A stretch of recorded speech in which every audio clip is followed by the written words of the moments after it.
There's a pretty one, Ulysses.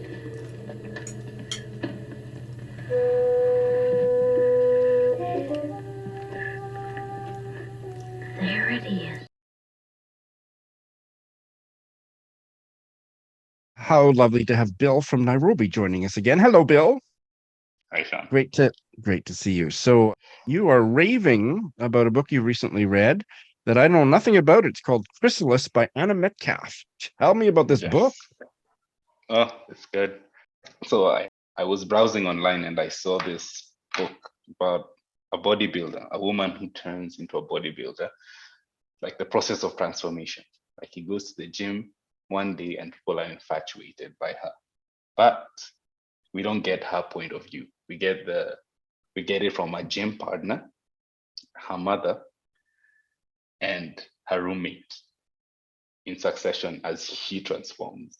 So it's sort of like a mystery of piecing together why she's transforming her body and diving into her past. And at the same time, we get the perspective of the characters themselves. You might think their obsession would just be on the woman, but they also reveal something about themselves, the routine, going to the gym, and everything. So it turns into this dark, twisted thing in the end, because about attachment and obsession and how we form like relationship and how this one woman's journey to wellness ripples out and affects the people she encounters. That's very beautifully described. So you've got my attention. I see it's a debut novel. It's another debut Yes. novel that's I can't very believe successful. it. And Anna Metcalfe was born in Germany. There's not much other information about her, but she has had a short story collection published as well. And she's a creative writing instructor at the University of Birmingham.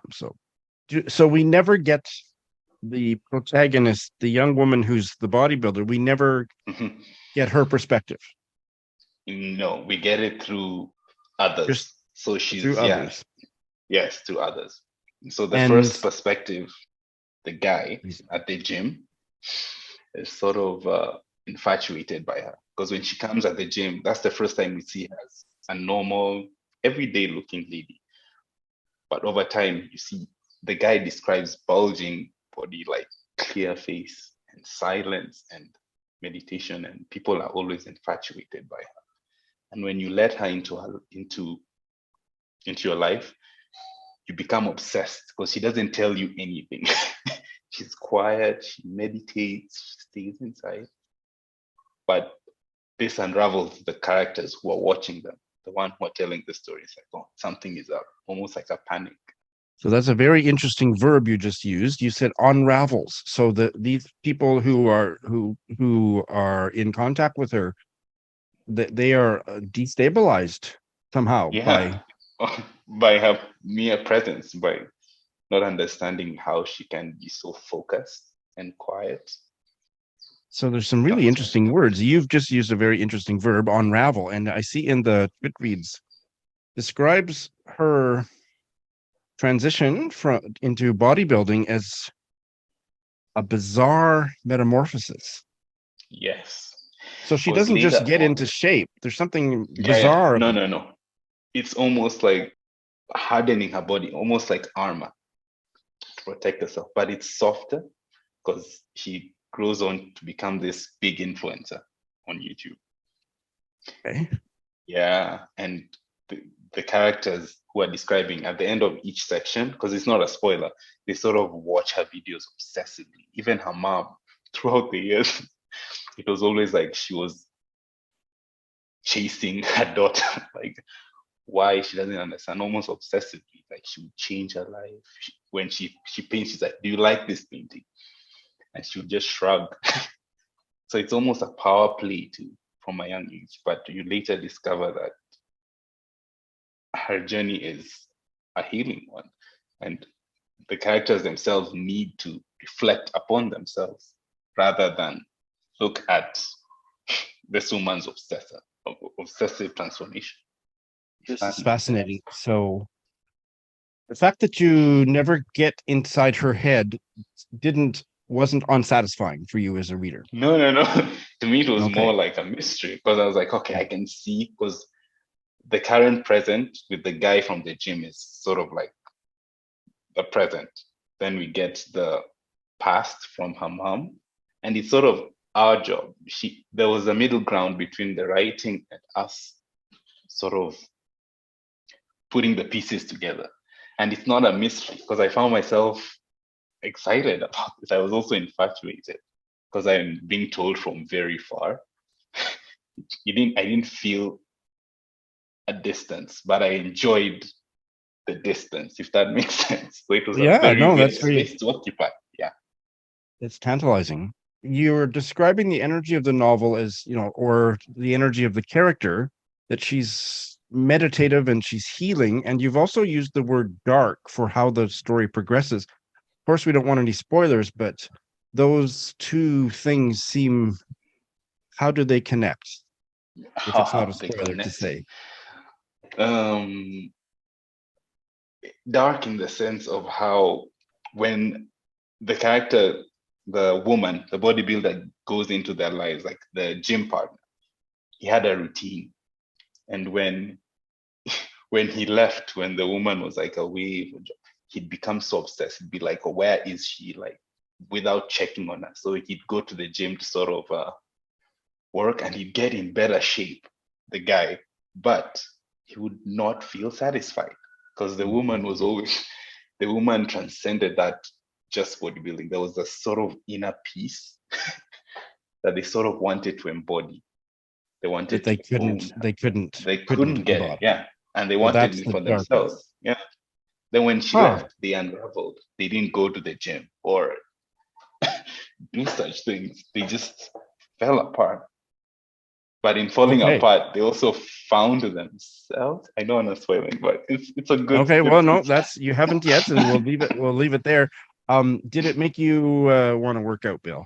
Yeah. So the funny thing about it is when I was reading it, I kept checking my posture.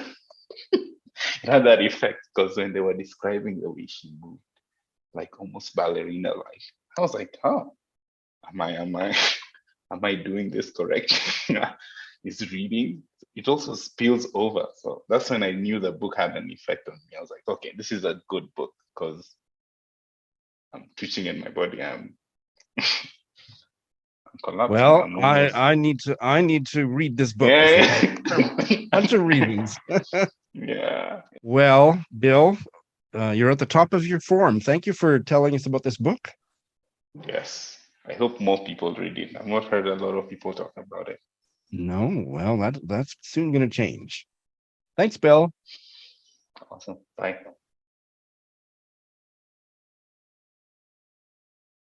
I'm excited for her second appearance on Bite Size Book Chat. This is Emily of the Book Cougars joining us from Connecticut. Welcome back, Emily. Thanks, Sean, for having me. We're here to talk about the latest novel by the British novelist Claire Fuller, The Memory of Animals, which not only have you recently read, but you've done pretty much a full episode of the Book Cougars podcast about it, including an author interview, if I'm not mistaken. So tell us about this book. We actually, unfortunately, did not get to interview Claire, but we got to meet her in person, which was lovely. She came stateside. She's a British author who came stateside and did a book tour really coast to coast. So we got to catch her when she was in Newport, Rhode Island at Charter Books. And it was really a thrill to see her. I had just finished The Memory of Animals. I think I finished it because I was lucky enough to get an ARC from Tin House, which was the publisher stateside that published the book. Yeah.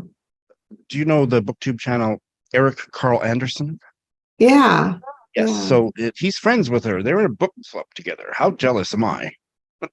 Gosh, very. Because I'm even more just enamored of her because I don't know if she just started or she's been doing this, but she has these videos where she just goes to her bookshelves, which are beautiful, and just pulls out a book from her bookshelf and we'll talk about it.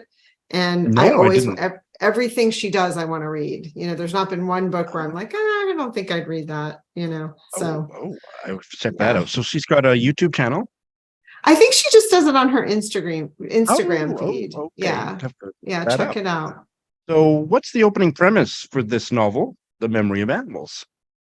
So it's about Neffy, who is a marine biologist, but we meet her when she has made a decision to become part of a vaccine trial because there is a pandemic. Now, what we learned when we met Claire in person is she began writing this before we went through the COVID pandemic. So, as she said, be careful about what I write. Apparently, what I write comes true. But don't, if you're someone, I know there's a lot of like pandemic novels that are coming out now, and some people are shying away from them. I would not put this one in that category. I don't know if you feel the same way or not. No, I don't. Like, for example, I love The Sentence, Louise Erdrich's Mhm. The Yeah. Sentence. Yeah, I know it wasn't too soon. Yeah. So Neffy enters into this drug trial because they're trying to figure out how to develop a vaccine that can prevent people from getting ill from the pandemic. Her family is kind of opposed to her joining this, but the way they're working it is they go into a hospital setting and really get locked up in a room. They administer the drugs. She wakes up a few days later and the whole world has changed. And she's stuck in this hospital room, seemingly unable to get out, eventually does. There's other people there working, and she now is this person who is immune from this disease that's out and troubling the world. So that's the basic premise of the book.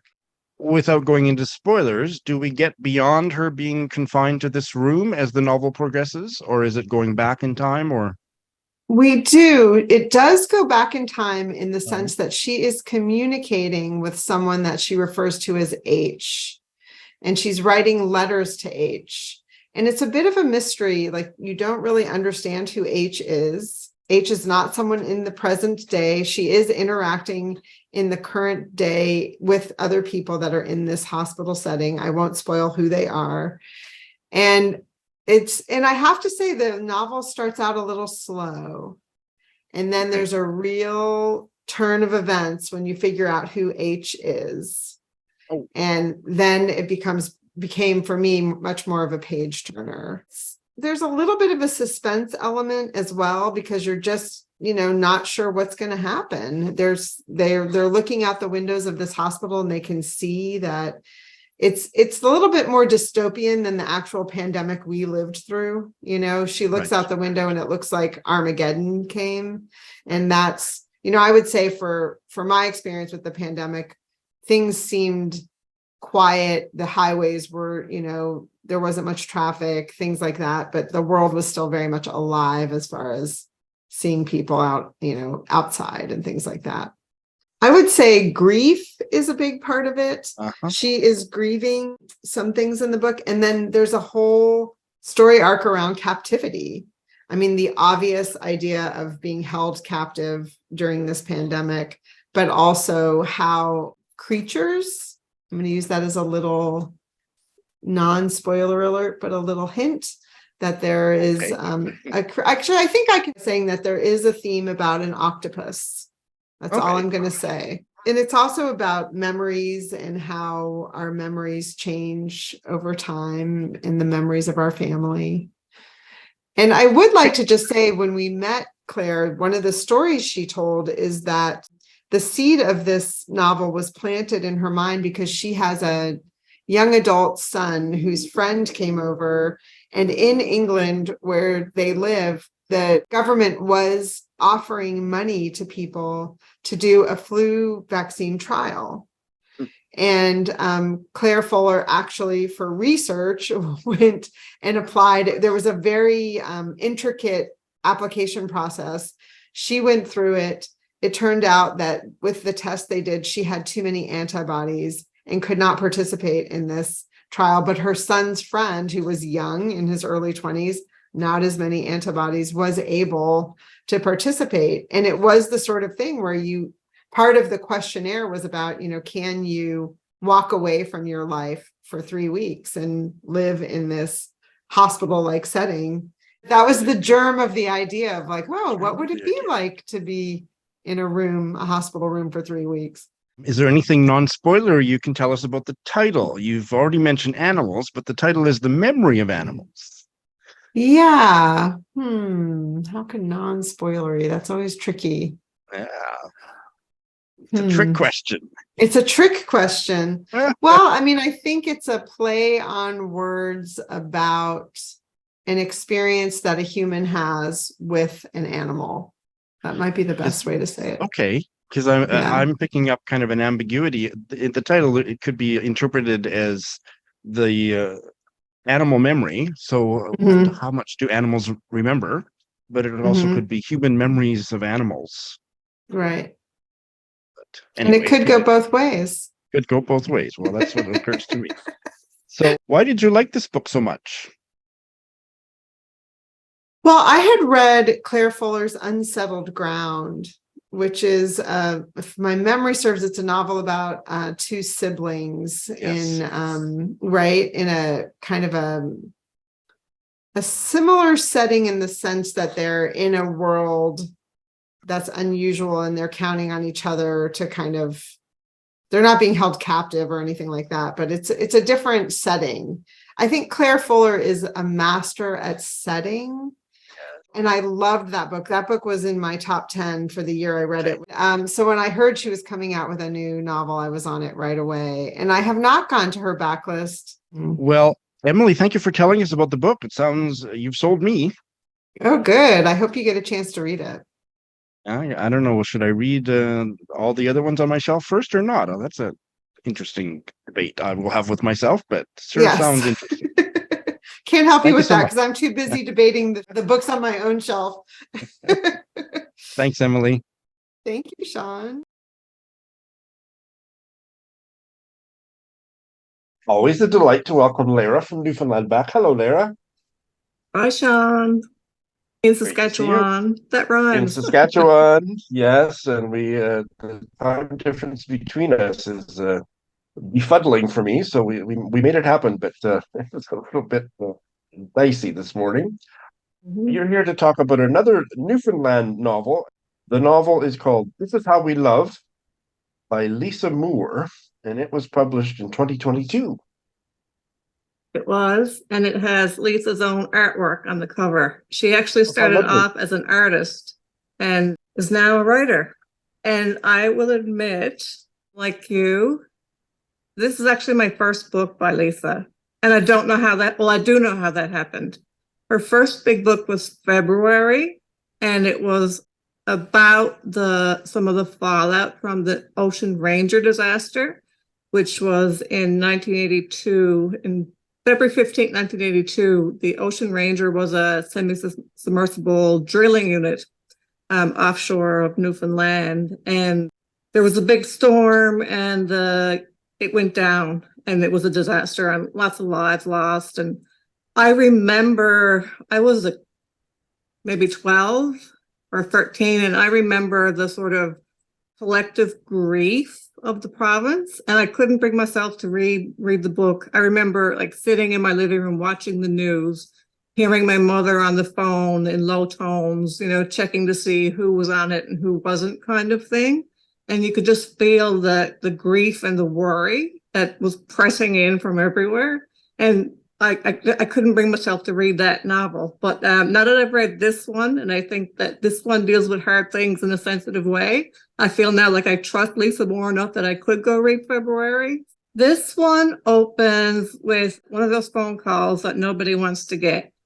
Jules and her husband are off in Mexico on holiday, and they get a phone call on the very first page, so this is not a big spoiler, that their son, Xavier, who's also known as Zay, has been assaulted and stabbed, and he's in critical condition in a St. John's hospital. And they're away in Mexico, and only one of them can get on the flight immediately to come home. So Jules comes home first.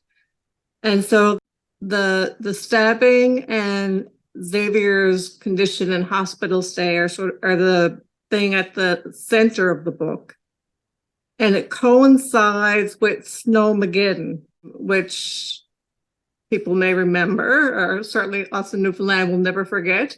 in January of 2020, we had this massive snow event where St. John's was shut down. There were snowbanks in the old part of the city that were as tall as the houses. People were out snowboarding in the streets, and eventually we had to call in the army to help dig everybody out. The power was gone. It was a bit of a crazy time. So that's one of those you remember when moments, and one of those sort of collective memory things that will be around for a long time. So it was interesting that Lisa decided to set this book at that time, because I think one of the themes and concerns of This Is How We Love is community, and how people catch each other or don't, how families nurture each other or fail to nurture each other. So it was a fitting setting in that way. And Jules, to my ear, sounds like a man's name, but that's the mother's name. So the mother comes back. And is the story set in that timeline, or is there going back to the past, or how does the story kind of unfold from there? It's mostly set in the present timeline, but it goes back a lot through the family lines, so that especially along the lines of the women, the mothers in the family, and so it gives some backstory and some historical information about grandmothers and great-grandmothers and how they made their families and how they mothered. And for some of them, they became stepmothers out of necessity. There was a young widow who needed a place to live, and a man who had children who needed a mother, and they made a family. And then there's a foster mother and a child whose mother has failed her in a lot of ways, and she ends up in the foster system. And there's also a concern about class and underclass, and how people end up in trouble because they don't have stable environments. This book and your feelings about it came to my attention when I believe it was a tweet, at the halfway point you were reading it, and you said that you thought it was so good and that it was on its way to being a 5-star read. I have just looked it up, and it was a 5-star read. So it was absolutely a 5-star read for me. I started as an audio book, and I had to give kudos to the narrator, who was Deidre Gillard-Rawlings, who is a Newfoundland/Canadian actress. And I first knew her through a play that she did. It was a one-woman play, and it was called Tempting Providence. So I remember watching that show and just being mesmerized by how Deidre, or she's also known as Dee Dee, could carry a whole show by herself, I think, to do any kind of solo performance. And it was a really minimal setting. I think her whole thing was a white sheet and a board. And, this was her whole stage. To do something like that, you have to have skill and presence to, carry the whole show. And she did that. And I think she does the same thing for the book. One of my pet peeves is when the narrator or the reader and the book aren't a good match. For instance, I recently listened to a book that was set in Nova Scotia, but to me, the narrator had a very distinct Ontario voice, and everything sounded wrong. I listened to another one that was set in Newfoundland, and even the place names were mispronounced because it was an Ontario reader. So you have to have the reader right. And in this case, Deidre Gillard-Rawlings does a fantastic job. So between the writing and the layers of the story, and then the way Deidre was delivering it, I knew just maybe halfway in, this is going to be one of my best books of the year. What can you tell us about the author? So you said she's an artist as well. She was born in St. John. I think she studied art in Nova Scotia, but ended up as a writer. February was the big book that most people would know her by, but she also has written a lot of short stories. She's written more of a young adult book called Flannery, which I have and have not read yet, and some other novels.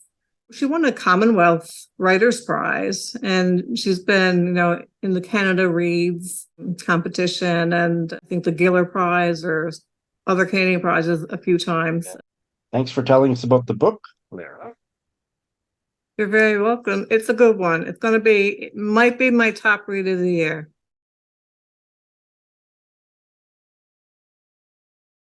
I would like to welcome Marina from Cyprus back. Hello, Marina. Hello, Sean. I am really excited to be talking to you about this book because it's been sitting on my shelf unread for a few years. It's called Oh, the Brave Music by Dorothy Evelyn Smith, a 1943 British novel recently brought back into print by British Library Women Writers Series. You have read it. Tell us about it. What's the opening premise? It is the story as written by someone during the Second World War, looking back on her childhood that took place sometime before the First World War. So she's writing of an idyllic time. She's writing of a childhood in a small industrial town in Yorkshire, quite near the moors. She's describing the setup of her family, where she grew up with a priest, a Puritan priest, I think, the non-Church of England, non-conformist, I think it is. I'm not very good at these differences. Right. Yeah. So I think non-conformist and Puritan, and the mother is not from that background. Her family is a landowning family, sort of rich, well-to-do, but she has left the family to marry this man, and therefore they live in relative poverty. They're not affluent. And also the husband imposes his rules on everyone. The child has a great deal of imagination and finds it difficult to conform to that. In fact, as we begin, she has an imaginary friend. Her father finds out about it and he asks her to let go of him or her, or I can't remember with a friend. And that confuses the child. At some point, she meets this boy called David who has come to visit at their house. And because she's punished for some transgression of hers, she gets sent to bed on her birthday.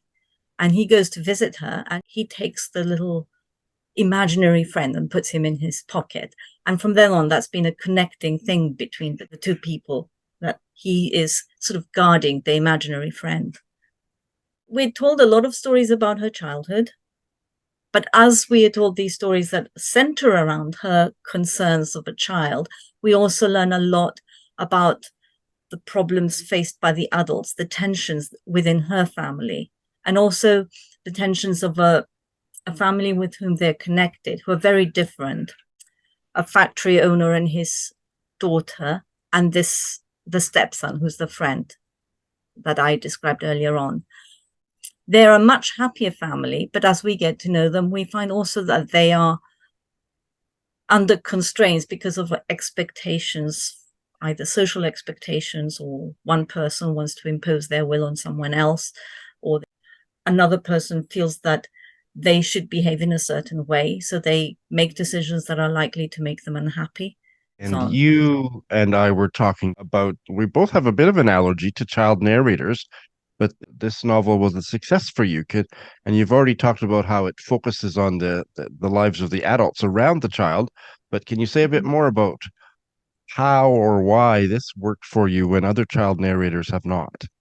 I think because the focus is on the adults, but it's also subtle. You're left to guess at what is going on all the time. And I think I like that subtlety, that it is not, yes, it's like this. The reader has to make his own or her own mind about what is happening. And I think maybe different readers would reach different conclusions. What I have just described might not be what someone else would get from the book. And I like that. Tell us more about the title. Oh, the Brave Music. It's quite an enigmatic title. Oh, the Brave Music of a Distant Drum is a quote from the Rubaiyat of Omar Khayyam. And I think this of a distant drum is perhaps defining, because as the narrator is a woman in the 1940s, living through the Second World War and missing her loved ones, she hears the distant drum of a music of a different time, before the World War, before the First World War, not only before the Second World War. And it's a time that is more innocent, in spite of the various tensions and sufferings and loss that all the protagonists go through. It's still a time of innocence. And it ends before the First World War starts. And although it ends on a hopeful note, our narrator has undergone a great deal of loss. She has lost her mother. She has lost her father. She has lived with her uncle at some point, the mother's brother, and he dies. So she's gone through a lot of loss. And we're given this hope that now she's going to join with someone whom she loved throughout her life, this friend called David. But it ends. We don't know for sure. And we know that the First World War is coming, and we don't know whether what's going to happen to him. When you're talking about the individuals whose life is being described before the First War, the life in the future is also a distant drum. And we're never told what happens. So there's a gap between the present of the story. I think there's a subtle, it gives it a sort of extra dimension, the fact that you are having it narrated to you from the vantage point of during the Second World War. But yes, there is a gap, and it doesn't fill it. It doesn't try to. In this brief biographical sketch of Dorothy Evelyn Smith that's on Goodreads, and I think it's just reproduced directly from the back of the book, it says, often she wrote, and this is a quote that may be from her own writing, on the end of the kitchen table with bombs falling around the house. Yes, that's right. I've written it down as well. And I have a feeling that it's in the book. And it's supposed to be not autobiographical, but she's based some of it on her own life. Marina, thank you for telling us about this book. It sounds great. I'm hoping you will read it and tell me about how you enjoyed it.